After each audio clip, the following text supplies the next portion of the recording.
So whenever I'm doing something in Taiwan, maybe I'll be stopped and I'll be asked a question, don't you know what you're doing?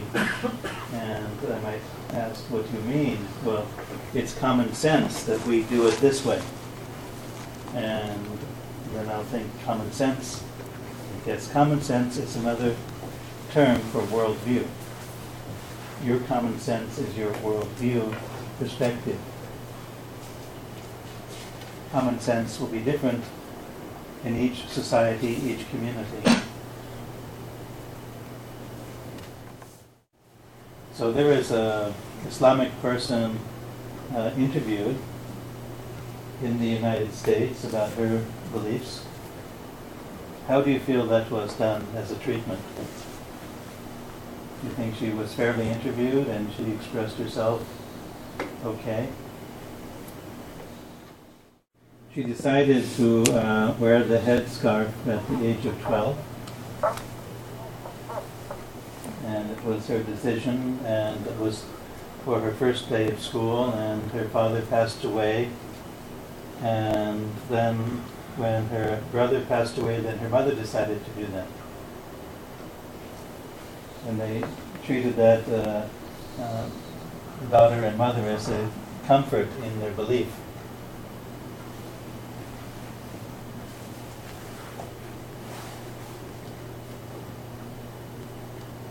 And it's in the belief to be reserved, to conserve yourself, not to be so open, outward, and more Islamic. It means to be submitting to God.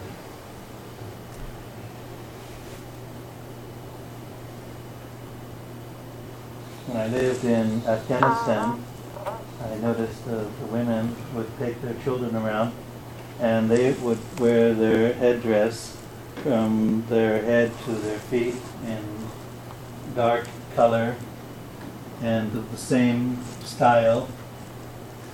Their shoes were different. That's what I noticed. Their shoes were strikingly modern, fashionable, but all dressed over. And it's an overdress, of which then they have a screen, and they can look through there and hold on to their children to get through the streets of Kabul.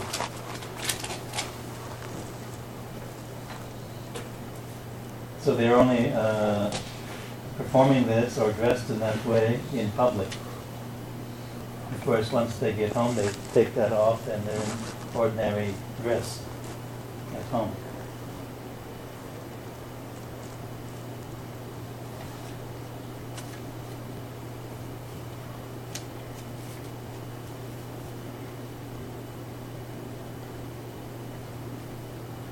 And I noticed that the Western women, when they traveled through Afghanistan, they suffered abuse of men because they were not dressed in that way. And so men tried to take advantage of their openness. So the women who traveled in Afghanistan, who were foreigners, had to be quite strong to withstand all of the abuse that they received. And I believe if you did your ethnography, you would be dressed as other women if you were a woman doing that ethnography in Afghanistan. Magic is the performance of phenomena. Yeah. And the witch, crafting, is the person who is able to take that phenomena to use it as a weapon.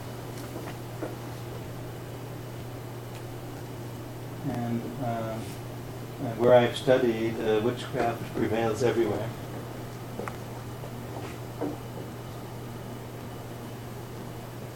For example, I was told in Sri Lanka, if you cut your fingernails, you should do so into a rose bush.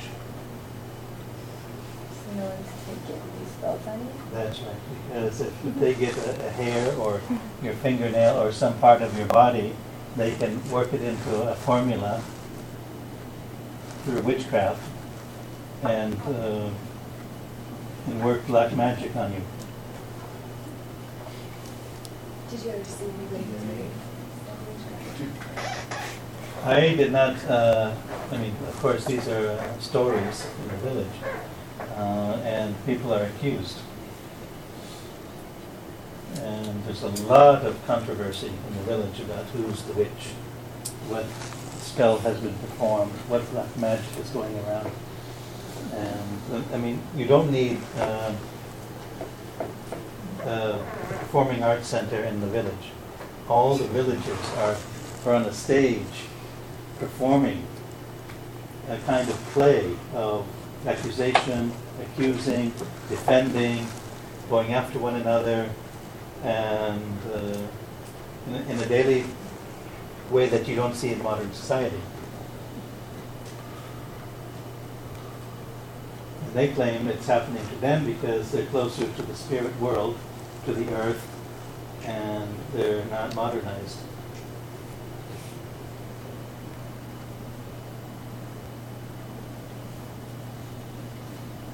Yes. There was also one part when they said that the religion is mixed, and that the South Americans, they pray to the God. I mean, they pray to the sun, but then they will also have like a cross to Christ, and they pray to that. And the other day, the teacher for our Taiwan history, we talked about that Buddhist to a Muslim God called Taiwan or something. So it was like a mix. Yes. Syncretic beliefs are everywhere, especially in Mesoamerica, where you have Mayan culture, or in Buriat, where you have the shaman beliefs until the 17th century, then becoming Buddhist. And as religions mix, then you have the beliefs embedded from the older to the new. So the variety of Islam that you have in Arabia, in Iraq, in Iran, in Pakistan, all the way to Indonesia, are very different according to their cultural context of the environment and the beliefs that were there before Islam, especially across Indonesia. You have such a wide variety. You have Austronesian speaking people with their beliefs in animism, very similar to the indigenous people of Taiwan. And in Taiwan, the best example, if we could take a field trip to the East Coast, you go to the Amis church. It could be a Presbyterian or Catholic, and especially if it's Catholic, the priest will be presiding in Amis language, and he might be coming from Switzerland, and a native French speaker, and he did not want to learn Mandarin, only Amis, and he goes there and gives his mass and presides over marriages in Amis, and he also wears the feathers and the vest and the beadwork and everything as an Amis person should do for such an occasion. And then he goes back to his church and just dresses as an ordinary Swiss person might do, and open his bottle of red wine and relax, and just like he could be in any church in the world.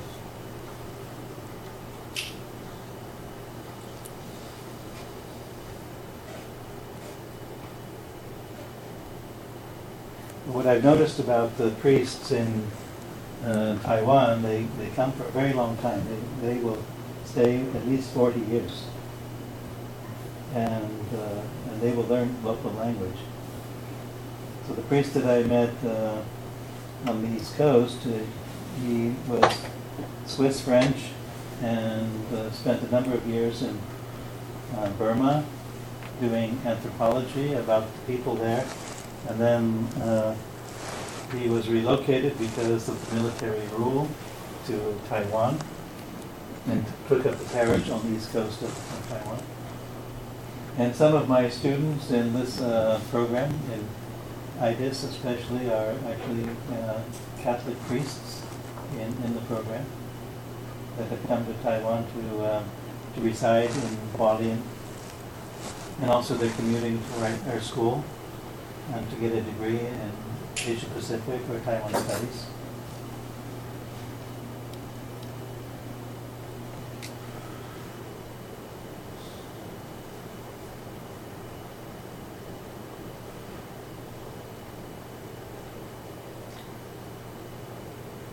So you can see from the film that this is just one embedded view of anthropology to study religion.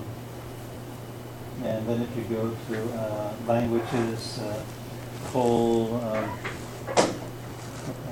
study of linguistics, and again, what language do you study?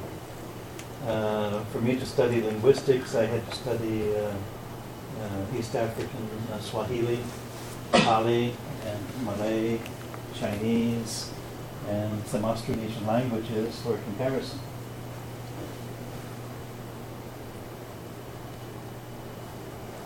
So you can do comparative studies or in-depth studies. And then when you do the in-depth, then you start to compare. So after I studied in Sri Lanka for 10 years, then I went to become a student again at Dhammasat University in Bangkok. And I studied there and then compared for a couple of years how Sri Lanka Buddhism compared to Thai Buddhism.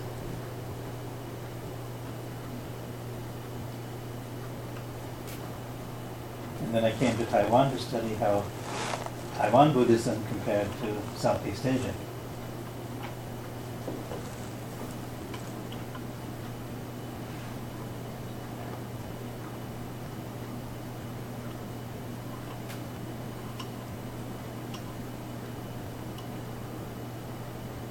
So when I ask my students about Buddhism in Taiwan, they look at me and they say, doesn't it belong to the Taoist beliefs? When you visit a Matsu temple, Tian Hong Kong,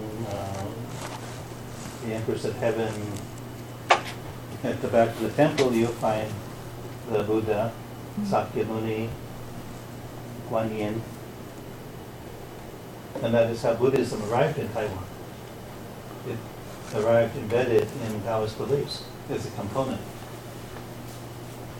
And certainly Taoism is polytheistic, as Hinduism. I don't know how many gods in Taoist beliefs. In India there are 330 million gods. That's very polytheistic. And to believe, that means every village has its own god, its own patron, saint kind of god. And then all of the minor gods that support that one god in each village in India. And if you go to a Taoist temple, perhaps we can do that as a field trip. Go to Sansha. How many people have been to Sansha? This temple there? Yeah, of course you have. And you look inside the temple and it's a myriad of gods and goddesses and sculptured everywhere. And it's really, it's a phenomenon in the variety of deities that you can put into one temple, including Buddha and the components of Buddhist, like Guan Yin.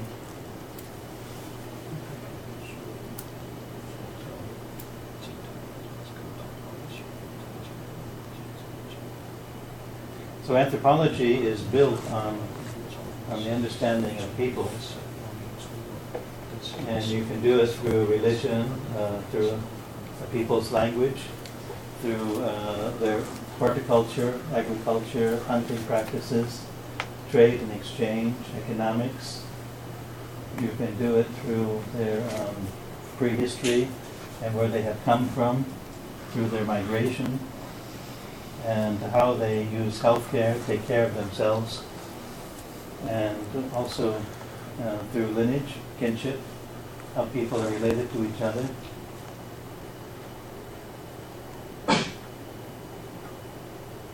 I feel that anthropology holds all of these components in terms of holistic understanding of humanity. And then each place, environment, or location, as in Taiwan studies, then you'll find in that niche a different view of humanity.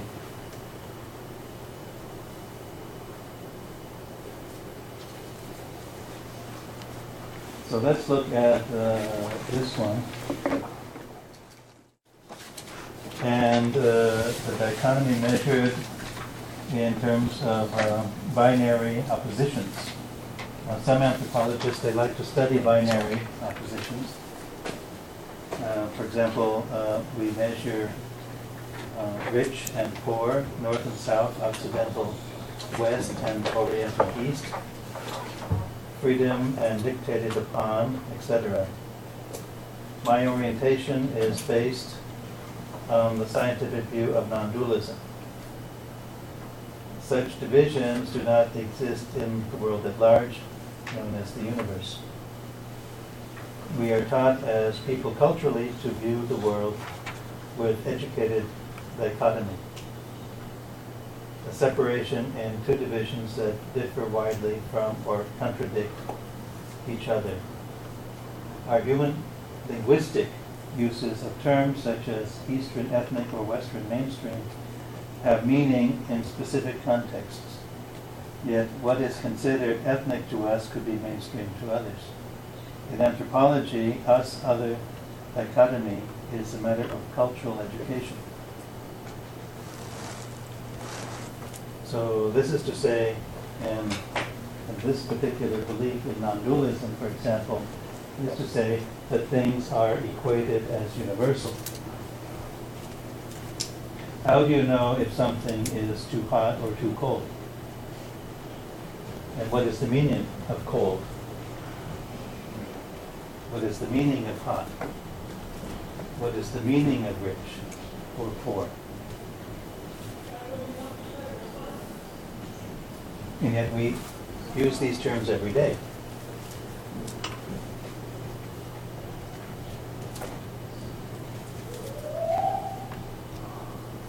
So my mother puts down the dinner and says, "Eat it before it's cold." And I'm thinking, iced over? You know, how could it get cold? In any case, it will become room temperature, whatever that means. So these are cultural words that we use all the time in daily life. And what do they mean?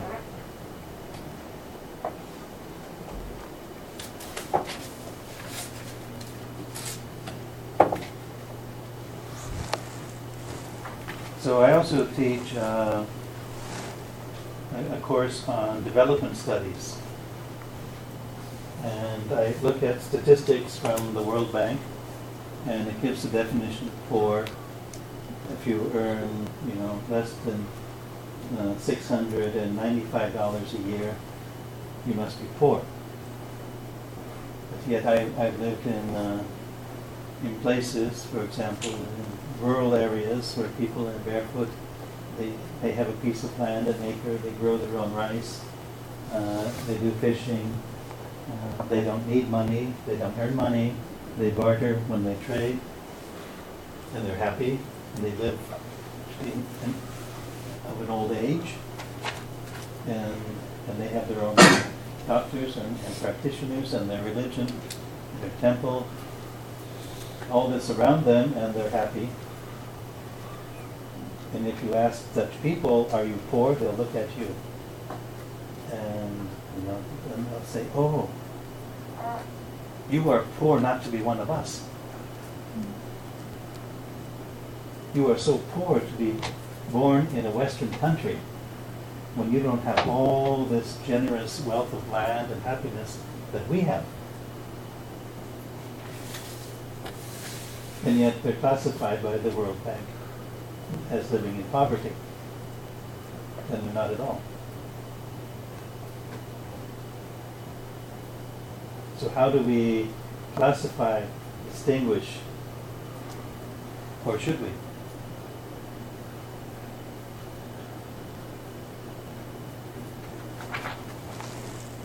Okay. People often ask me, how many countries are there in the world? As anthropologists have to study all these different countries, you know.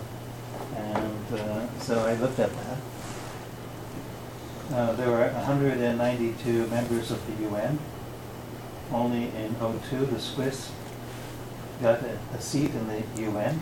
The Vatican, Taiwan, Palestine are not with seats, but perhaps Palestine will be soon.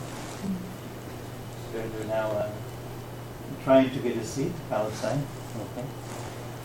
And yet, with sovereignty of government, the debate is based on self-recognition and international recognition of governing body, state borders, country, nation, people. So there are possibly 245 countries in the world and 192 UN members. And most people would say the number of countries in the world are the ones with UN seats, because they're recognized with a seat. And then we have other divisions. We have what is called First World, Second World, Third World. And yeah, but there's still those allies of these divisions. And also, if you go to read even modern literature, or even in the Western sitcom, they'll say, "What, you're from a third world country?" Or, "Is America going to become a third world country?" So what does that mean?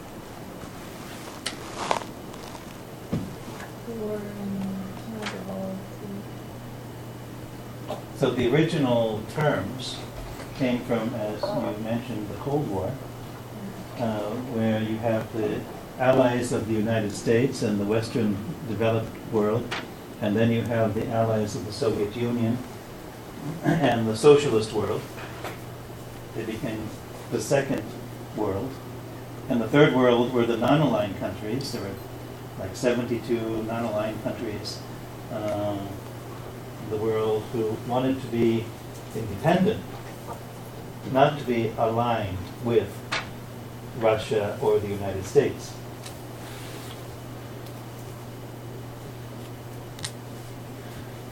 And then there is a fourth world.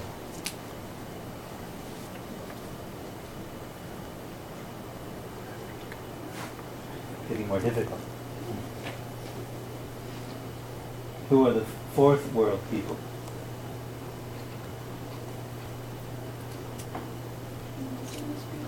Yes, indigenous. And they live in Taiwan. And the fourth world people, they can go to Geneva, to the Forum of the United Nations for Indigenous People and their rights. And indigenous people in the United States, of course, they're considered to be sovereign nations. They don't belong to any state.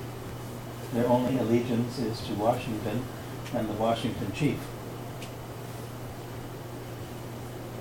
And there's some 200 different tribal nations in the United States with that classification. They have a piece of land and a people, something to do with their language and culture, and their national sovereignty by treaty. You can only make a treaty with another sovereign state. So the U.S. government made treaties with all these people and gave them sovereignty by the fact of having a treaty.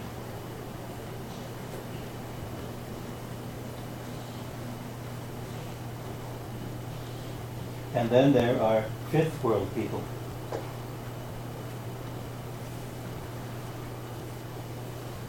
Even more difficult. What about sovereignty? Yes, dispossessed, homeless, living on the street, no address. People in India were untouchable in caste. touchability.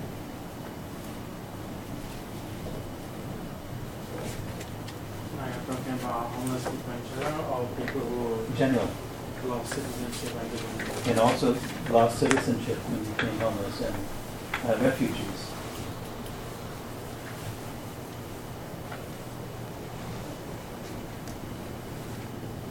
And in these 5 divisions, these are not small numbers of people.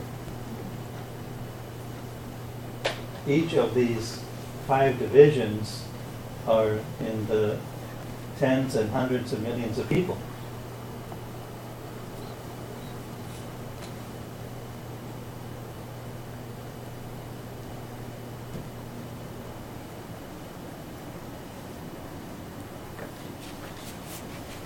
So anthropologists, they prefer to use terms of people's worldview, their ethnicity, their self-identity,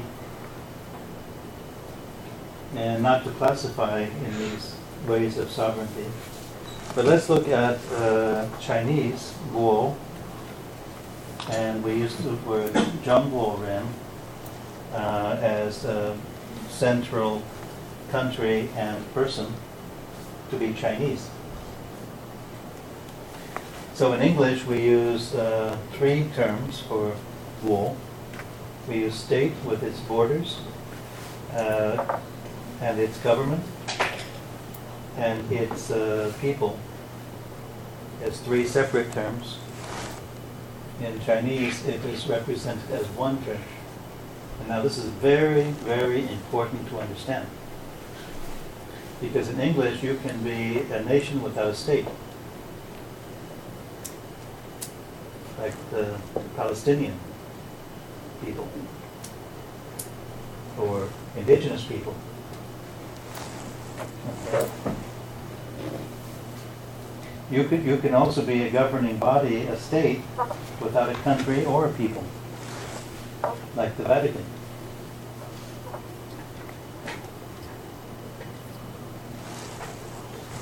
But for the Chinese, you need to have the central authority of government and its population, the Han Chinese, and its borders.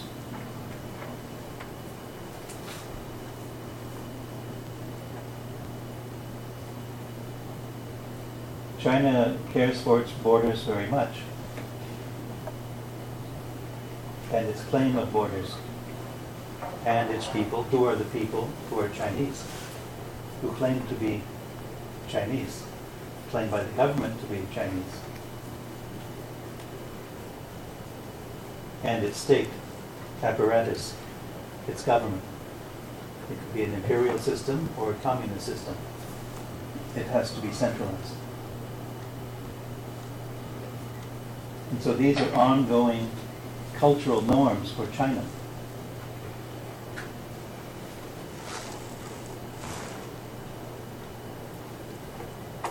How long has China called itself Zhongguo?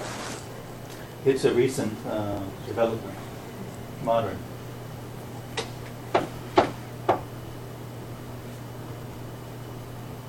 Because it comes actually from this 17th century notion of the nation state up through the 19th century, and most probably developed in the Qing dynasty.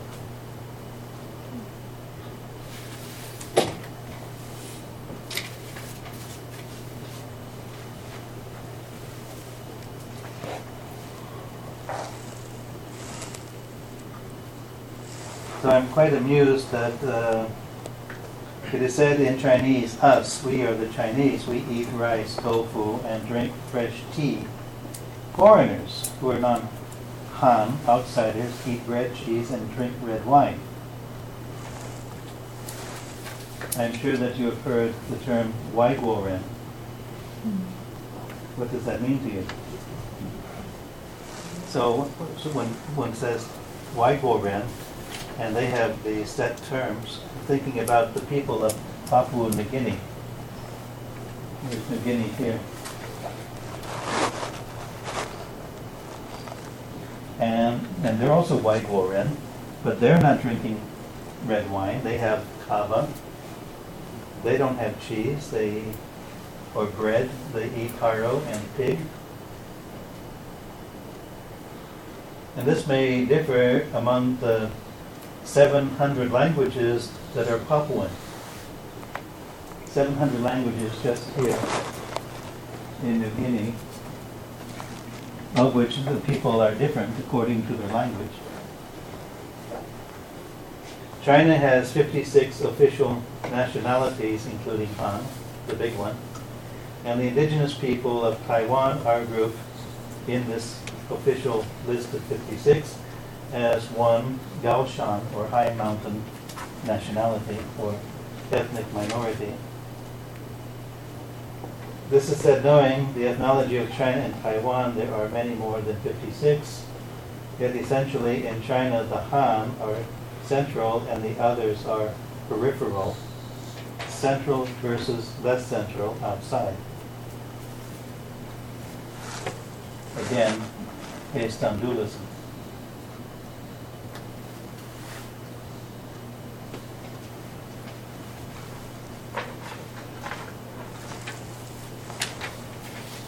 So there is a diagram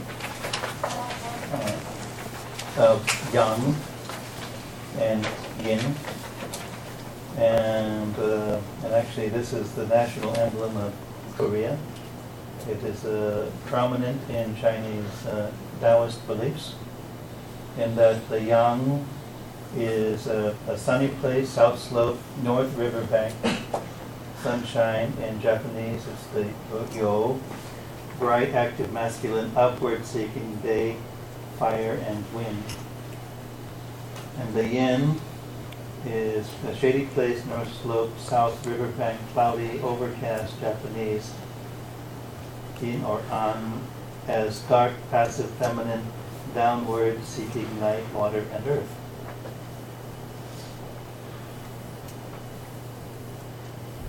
As an anthropologist, I look at culture, a definition of the human tool, way of life, and what people do, a device for living. And all the people, of course, are all in different, according to what our appearance, in anthropology we call appearance somatic type.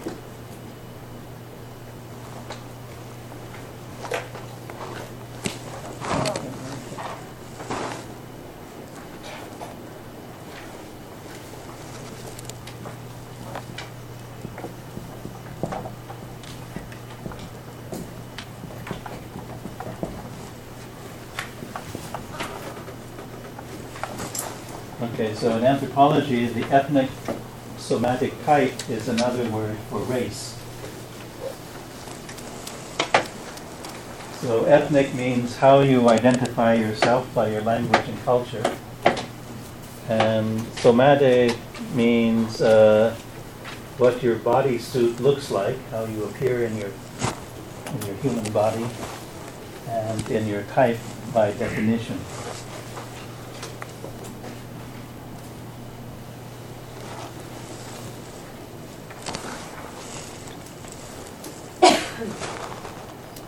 People who claim to be nations are numerous worldwide. Critical thinking is required to see others by research, questioning, and challenging.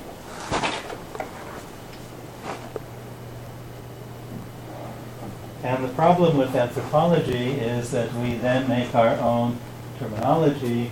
Like if I'm walking around talking about people's ethnic somatic type, you won't understand what I'm speaking about. Because normally people would simply say race, which has very little meaning in anthropology.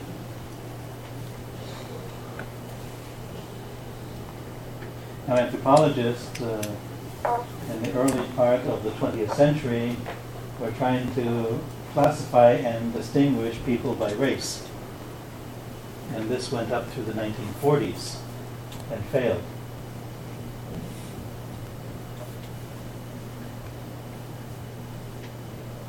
There is no classification of race, but yet it belongs to common knowledge, just like the first, second, third, fourth, fifth world, or dualism, thinking of things as being hot and cold.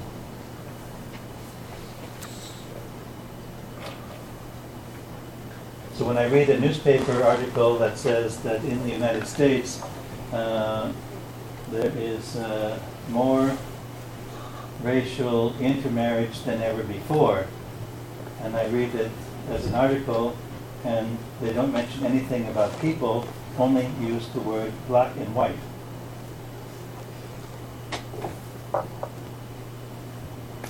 Whites marry blacks, and blacks marry whites.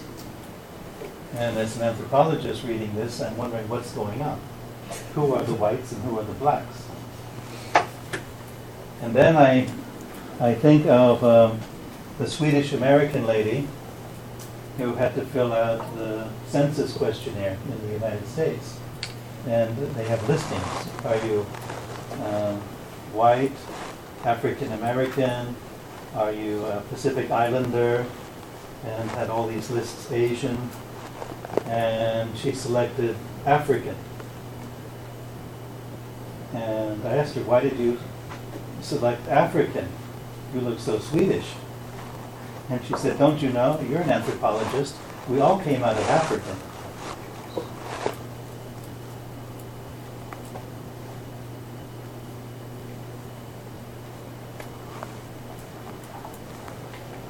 Non-dualism.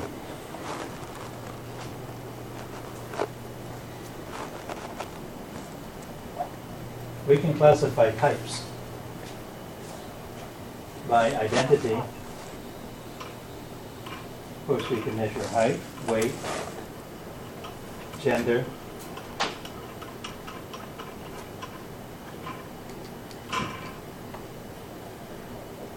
But when it comes to people and their culture, they belong to what tools they have to manage their existence.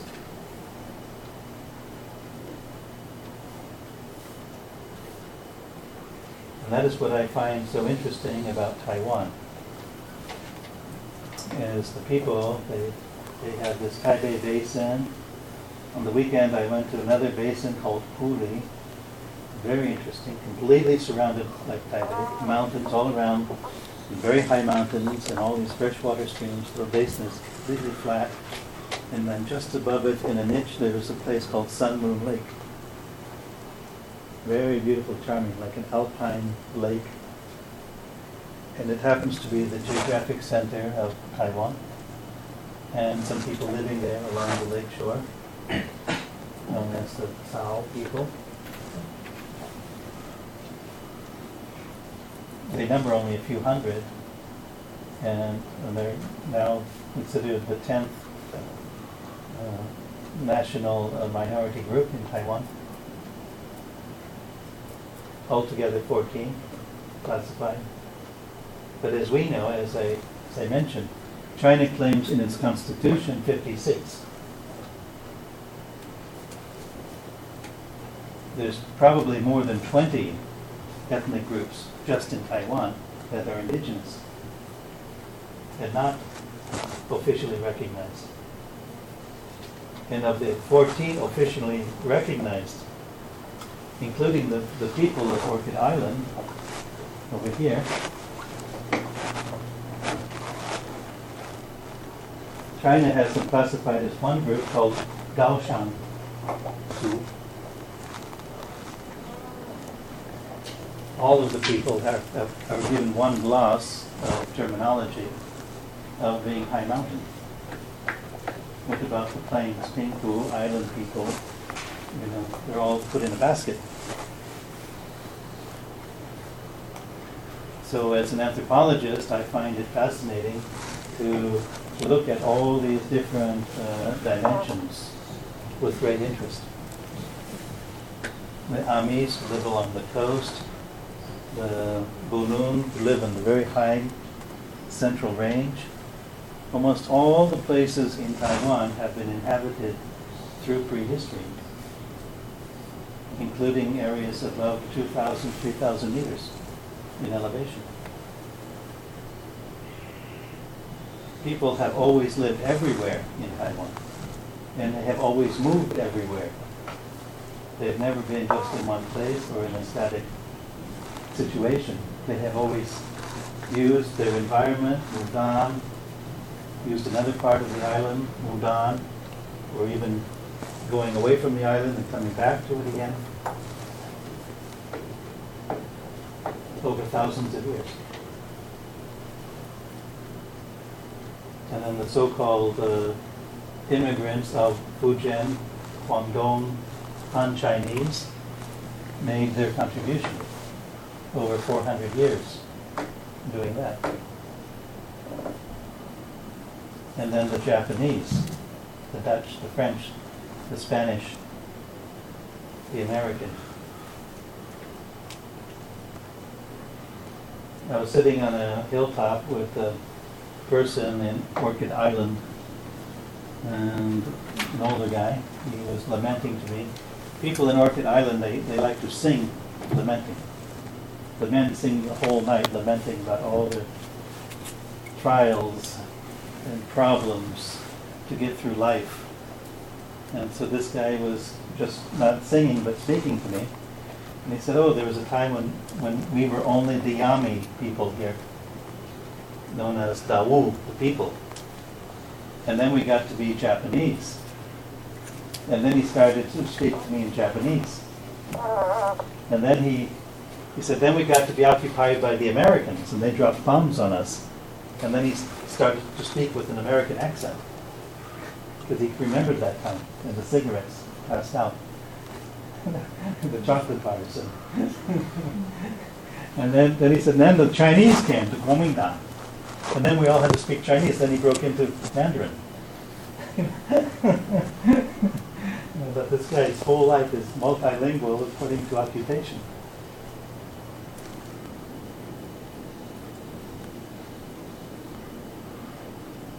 And this is the fascination and the interest of this island to me.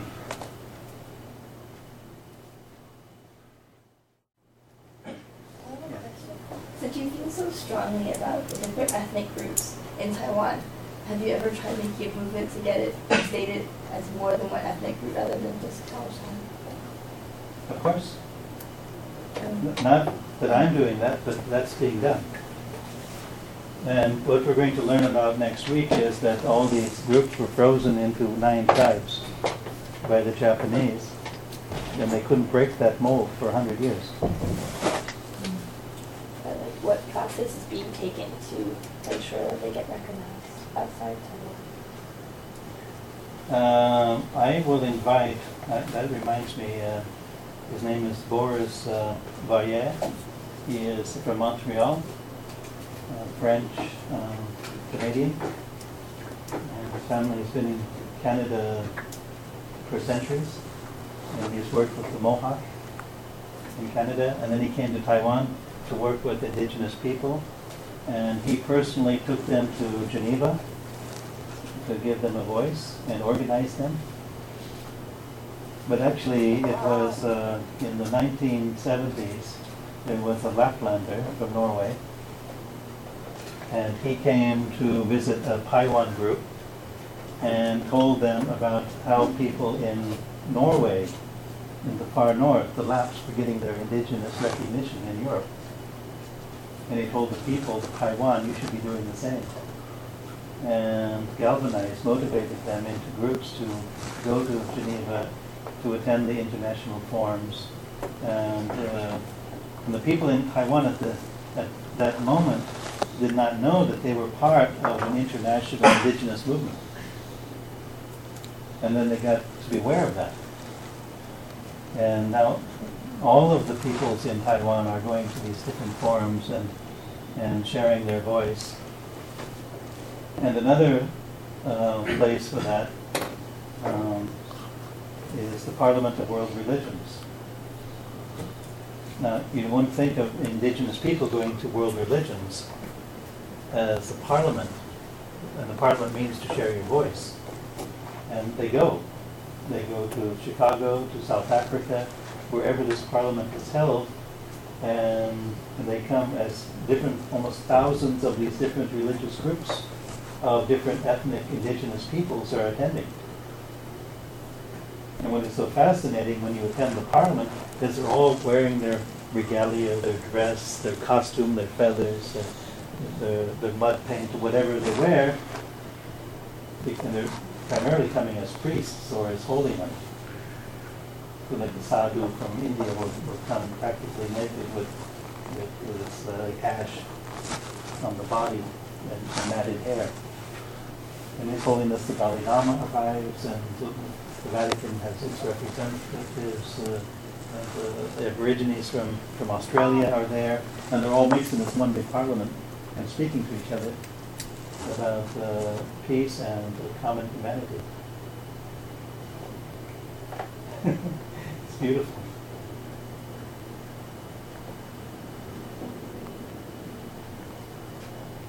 So Taiwan is switched into the world in many different ways.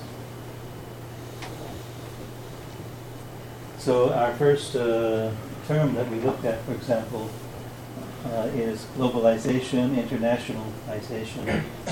And what we're going to learn next week is that, as you mentioned, the trend, how it has been a trend.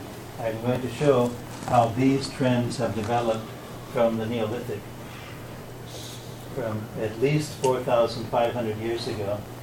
These trends have been developing in Taiwan and the region, and connecting Taiwan with the greater region.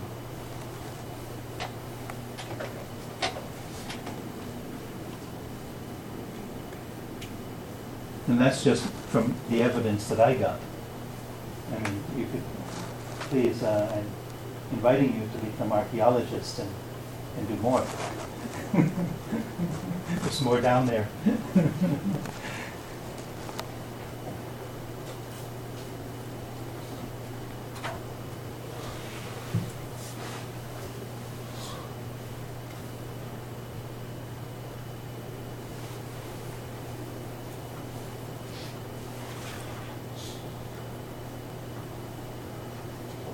Questions, comments?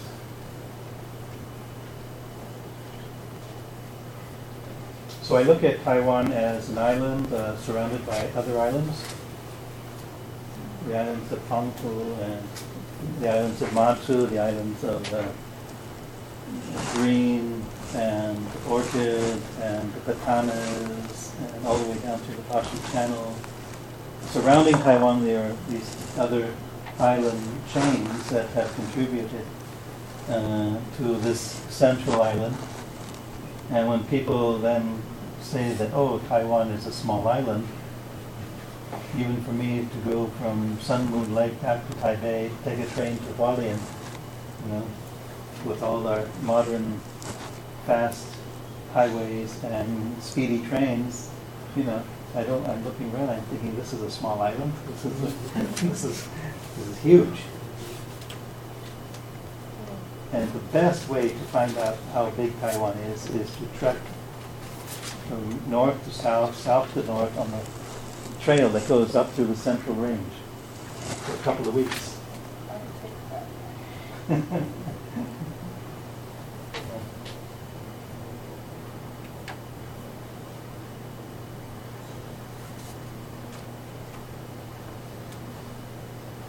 There's over 100 mountains in Taiwan, over 3,000 meters. And you can just take that trail right up the spine of the island. You can start here at Guanshan. There's a highway there. Get off the highway and get on the trail, and you can walk up to Yushan and then across up here to Guanshan. It takes a couple of weeks. And it's a very nice trail. You can get all the way up to Yilan County.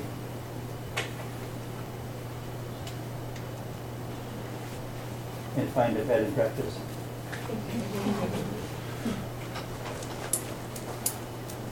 Do they have bed and breakfast there, or do you just like the hotel? Okay, up on the trail they have lodges and quilts, tatami. Oh, okay, so when you say bed and breakfast, I think it's very like Western, like, oh, welcome to my home, let's have coffee and tea. Yeah, that's in, You know? in Elon, you'll find that. Really? Oh, yeah. Like, are they Western owned or are they Taiwanese based Local people, who want to they open their house. imitate? The bed and Western. breakfast style. Mm. Yes, that's right.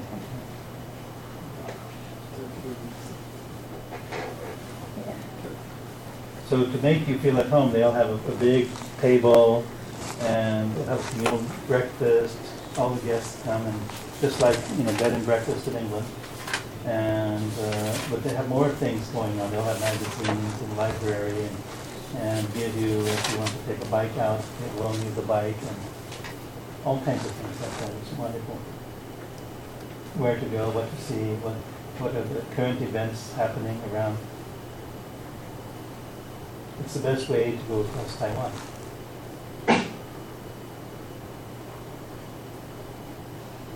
Not expensive, great hospitality, and great people. I don't think anyone will open their place for bed and breakfast unless they want to receive people. And that's their aim. They like to meet people. But it's like a bed and breakfast, not like a hostel kind of situation. On the trail in the Central Range, it's more like hostels and lodges. Elon is more like bed and breakfast. And bed and breakfast in Elon. And now it's happening in where I live, in my neighborhood, in Hualien. Yeah. In Hualien. It's very interesting. It's a phenomenon of I think maybe people, they don't like traveling to hotels.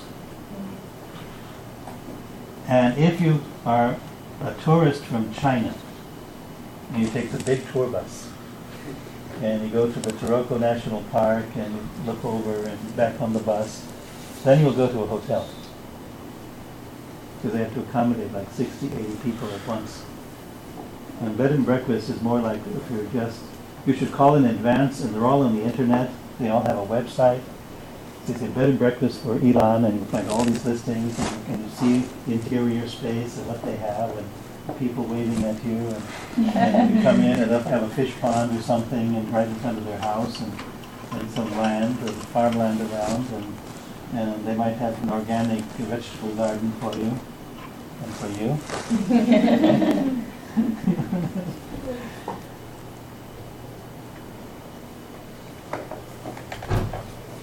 All right, so we'll see each other next week.